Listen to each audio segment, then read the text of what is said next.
दोस्तों, स्वागत है आपका आज की बेहद बड़ी और महत्वपूर्ण खबरों में। आज हम आपको लॉकडाउन 5 व देश भर से जुड़ी तमाम खबरों को बताने वाले हैं। दोस्तों, अनलॉक 1 को खत्म होने में अब कुछ ही दिन बचे हैं। उसके बाद अनलॉक 2 की भी शुरुआत हो जाएगी।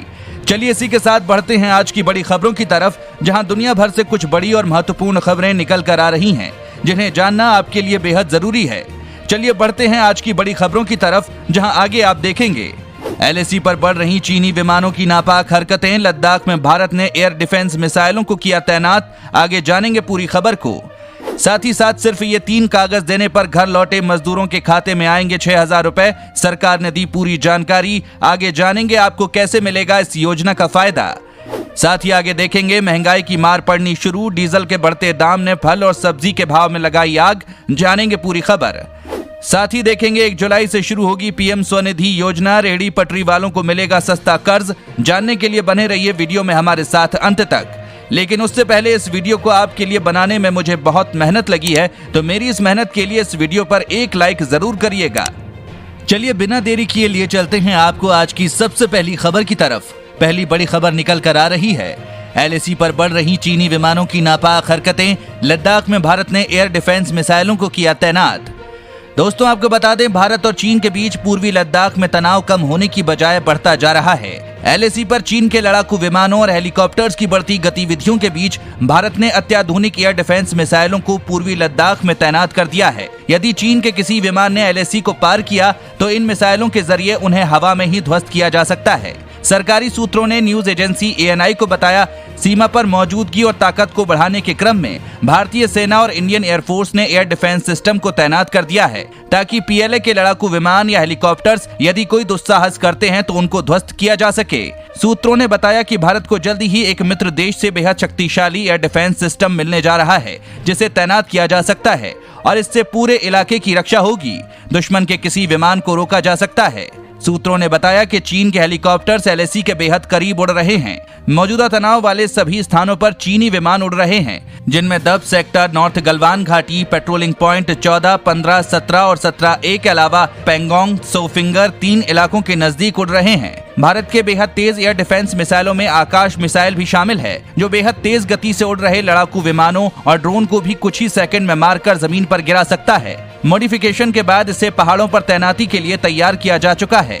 सिर्फ ये 3 कागज देने पर घर लौटे मजदूरों के खाते में आएंगे 6,000 रुपए। सरकार ने दी पूरी जानकारी। दोस्तों, आपको बता दें, देश के करीब 10 करोड़ किसानों के लिए बड़ा सहारा बनी प्रधानमंत्री किसान सम्मान निधि स्कीम का फायदा अब प्रवासी मजदूर भी उठा सकेंगे। केंद्रीय कृषि राज्य मंत्री कैलाश चौधरी ने इससे जुड़ी जानकारी दी है। उन्होंने बताया कि मजदूरों को सिर्फ 3 डॉक्यूमेंट यानी खेती की जमीन से जुड़े दस्तावेज, बैंक खाता नंबर और आधार कार्ड देना होगा।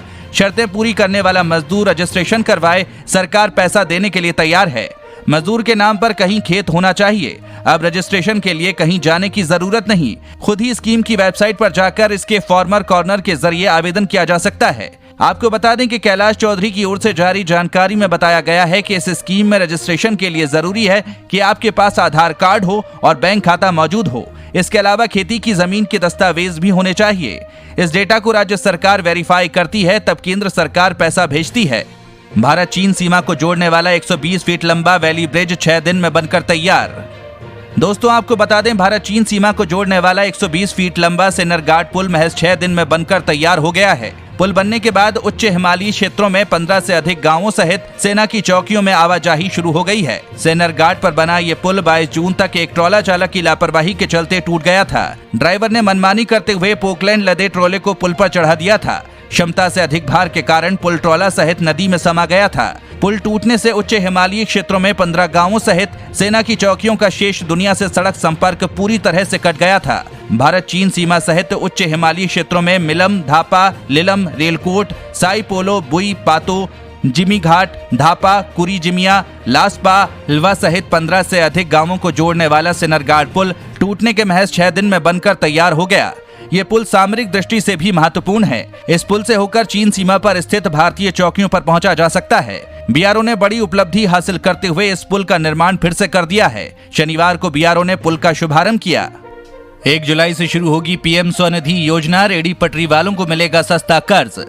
दोस्तों आपको बता दें, केंद्र की मोदी सरकार ने लॉकडाउन से प्रभावित रेहड़ी पटरी वालों को राहत देने के लिए शुरू की गई पीएम स्वनिधि योजना 1 जुलाई से लागू होने जा रही है। पीएम स्वनिधि योजना को देश भर में लागू करने और इसमें राज्यों की मदद के लिए 34 सीनियर नौकरशाहों को नोडल अधिकारी बनाया गया है। लॉकडाउन में प्रभावित हुए रेहड़ी पटरी वालों का रोजगार फिर से शुरू करने में मदद के लिए प्रधानमंत्री street vendors Atmanirbhar Nidhi PM Svanidhi योजना शुरू की गई है। 1 जुलाई से शुरू होने वाली इस योजना में रेहड़ी पटरी वालों को सस्ती दरों पर कर्ज मुहैया कराया जाएगा। इस योजना के तहत रेहड़ी पटरी वालों को 10,000 रुपए तक का लोन मुहैया कराया जाएगा। इस लोन को वो 1 साल में मासिक किश्त के रूप में लौटा सकते हैं। इस योजना से करीब 50 लाख रेहड़ी पटरी वालों को लाभ मिलने की उम्मीद है। दोस्तों इस चैनल पर हम आपको देश और दुनिया भर की सभी ताज़ा खबरों से सबसे पहले अपडेट करवाते हैं। अगर आप भी चाहते हैं कि दुनिया भर की खबरें आपके पास सबसे पहले पहुंचें, तो चैनल को बिना भूले नीचे दिए गए लाल बटन को दबाकर सब्सक्राइब जरूर कर दें और बेल आइकन को भी जरूर दबाएं। महंगाई की मार पड़नी शुरू, डीजल के बढ़ते दाम ने फल और सब्जी के भाव में लगाई आग। दोस्तों आपको बता दें, डीजल की कीमतों में लगातार इजाफे का असर सब्जियों और फलों के भाव में बढ़ोतरी के रूप में दिखने लगा है। ट्रांसपोर्टर्स का कहना है कि पेट्रोल और डीजल की कीमतों में इजाफा होने के बाद माल ढुलाई का भाड़ा बढ़ गया है, जिसकी वजह से ग्राहकों के लिए उत्पादों की बिक्री महंगी पड़ रही है। आपको बता दें, राजधानी दिल्ली के आजादपुर मंडी में एक सब्जी विक्रेता ने बताया, माल भाड़ा बढ़ने की वजह से बाजार में महंगाई देखने को मिल रही है। इसकी वजह से बिक्री भी कम हो गई है। सब्जी और फलों के अलावा अन्य वस्तुओं के दाम में भी इजाफा देखने को मिल रहा है। इसका सबसे बड़ा कारण है कि डीजल के भाव में लगातार 21 दिनों तक तेजी देखने को मिली है। ट्रांसपोर्टर्स का कहना है कि 1 जून के बाद से अब तक महंगे डीजल की वजह से ट्रकों का किराया 10 से 12% तक बढ़ गया है। ट्रक किराए में यह इजाफा एक ऐसे समय में आया है जब अधिकतर मैन्युफैक्चरर्स लॉकडाउन के बाद सप्लाई बढ़ाने और अपने उत्पादों की बिक्री में जुटे हुए हैं। झारखंड में 31 जुलाई तक बढ़ाया गया लॉकडाउन, सीएम हेमंत सोरेन बोले रियायत भी देंगे। दोस्तों आपको बता दें, झारखंड में लॉकडाउन को 31 जुलाई तक बढ़ा दिया गया है। सीएम हेमंत सोरेन ने कहा कि कोरोना से संघर्ष में जनता के सहयोग से अब तक राज्य सरकार को अपेक्षित सफलता मिली है, पर संघर्ष अभी भी जारी है। उन्होंने कहा कि स्थिति की गंभीरता को देखते हुए राज्य सरकार ने लॉकडाउन 31 जुलाई तक बढ़ाने का फैसला लिया है। हालांकि सीएम ने कहा कि जनता को बीच बीच में रियायतें मिलती रहेंगी।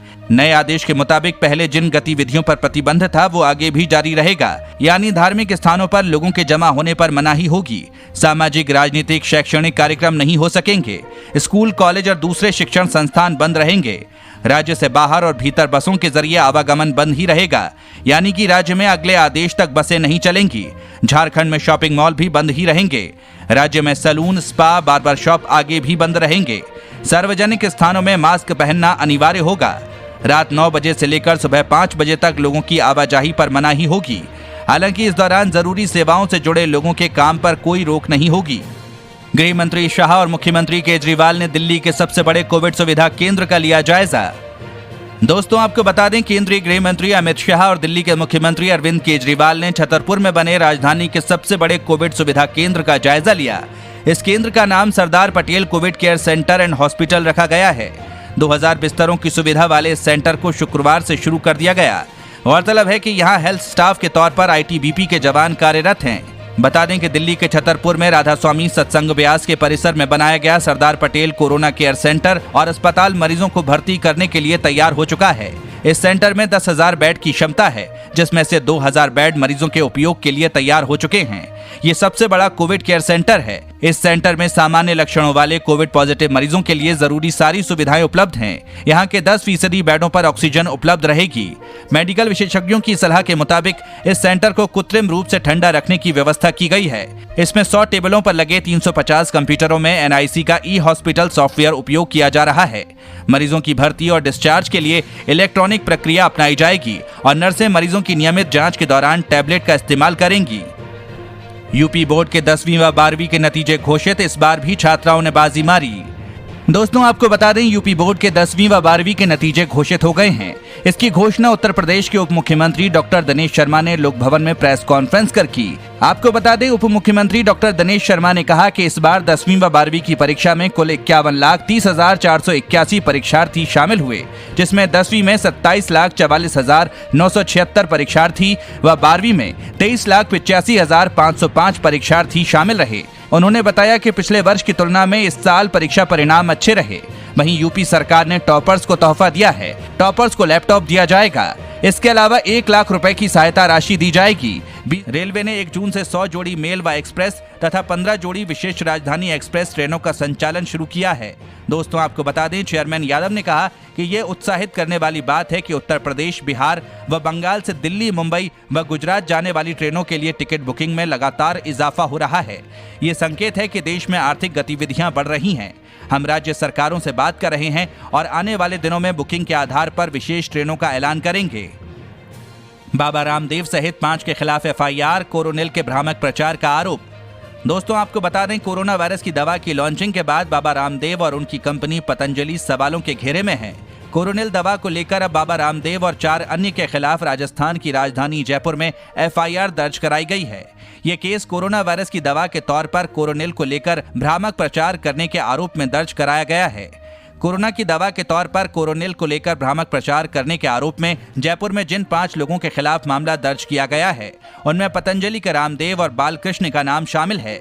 जयपुर के ज्योति नगर थाने में शुक्रवार को यह एफआईआर दर्ज कराई गई। एफआईआर में योग गुरु रामदेव और बालकृष्ण के अलावा वैज्ञानिक अनुराग वार्ष्णेय, निम्स के अध्यक्ष डॉक्टर बलबीर सिंह तोमर और निदेशक डॉक्टर अनुराग तोमर को आरोपी बनाया गया है। सरकार से गंभीर कोविड-19 रोगियों के इलाज के लिए सस्ती दवा को मिली मंजूरी। जैसा कि आपको पता है कि तमाम दवा कंपनियां कोरोना की दवा बनाने के लिए जी तोड़ मेहनत कर रही हैं। इसी बीच आपको बता दें, डेक्सामेथासोन एक सस्ती और अधिकतर स्टेरॉइड के तौर पर इस्तेमाल होने वाली दवा है, जिसे शनिवार को केंद्रीय स्वास्थ्य मंत्रालय ने कोविड-19 रोगियों के इलाज के लिए अन्य तरीकों में इलाज प्रोटोकॉल के तहत मध्यम और अत्यधिक संक्रमित रोगियों पर उपयोग के लिए मंजूरी दे दी है। WHO के मुताबिक कोर्टिकोस्टेरॉइड डेक्सामेथासोन का प्रयोग ब्रिटेन में नेशनल क्लिनिकल ट्रायल रिकवरी के दौरान हॉस्पिटल में भर्ती कोविड-19 रोगियों पर किया गया था और पाया गया कि यह बहुत अधिक गंभीर रोगियों के लिए फायदेमंद है। WHO के साथ साझा किए गए प्रारंभिक निष्कर्षों के अनुसार वेंटिलेटर पर जो रोगी हैं, उनके उपचार में मृत्यु दर को इस दवा ने लगभग 1/3 कम करके दिखाया था और जिन रोगियों को केवल ऑक्सीजन की आवश्यकता थी, इसमें उनकी मृत्यु दर के मार्गदर्शन में एक टीम इस मुद्दे पर लगातार कई अन्य विभागों के संपर्क में है। दोस्तों आपको हमारी वीडियो कैसी लगी हमें कमेंट करके जरूर बताएं। दोस्तों इस वीडियो को बनाने में हमें बहुत मेहनत लगा है। हमारी इस मेहनत के लिए इस वीडियो को अपने सभी दोस्तों, रिश्तेदारों के साथ शेयर जरूर करें।